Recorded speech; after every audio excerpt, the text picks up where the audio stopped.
Почитувани граѓани, почитувани медиуми, Мицкоски и ВМРО немаат намера да се откажат од обидите за манипулација и злоупотреби со над 200.000 гласови од диаспората.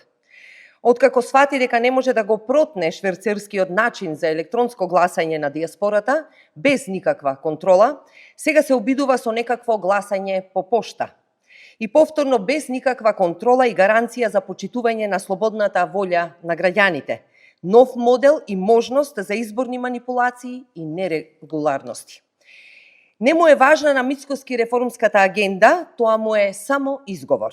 Важен му е само изборниот грабеж.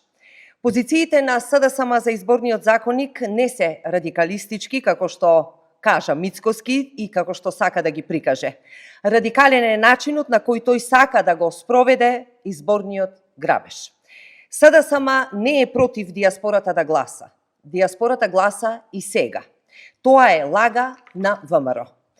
Но сме против начин на гласање кој не обезбедува сигурност, транспарентност и заштита на изборната волја.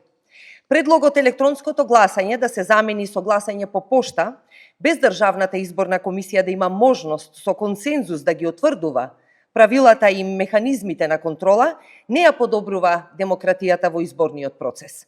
Тоа создава нови ризици за нерегуларности, злоупотреби и изборни манипулации. Опасно и загрижувачки е тоа што ВМРО категорично одбива Државната изборна комисија со консензус да ги регулира процедурите за гласањето на диаспората. Од што се плаши власта? Ако навистина нивната цел се фер и демократски избори, тогаш зошто бегаат од механизам што обезбедува контрола, доверба и согласност меѓу сите политички чинители? Но вистината е дека нивната цел не е подобар изборен процес, туку отворење простор за изборен инженеринг и манипулација. СДСМ нема да дозволи изборен грабеж, ние имаме обврска да го заштитиме гласањето и овие игри на ВМРО не ги прифаќаме. Власта треба да се откаже од овие намери, да се повлече и да достави предлог Државната изборна комисија со консензус да може да го регулира гласањето на диаспората. Ви благодарам.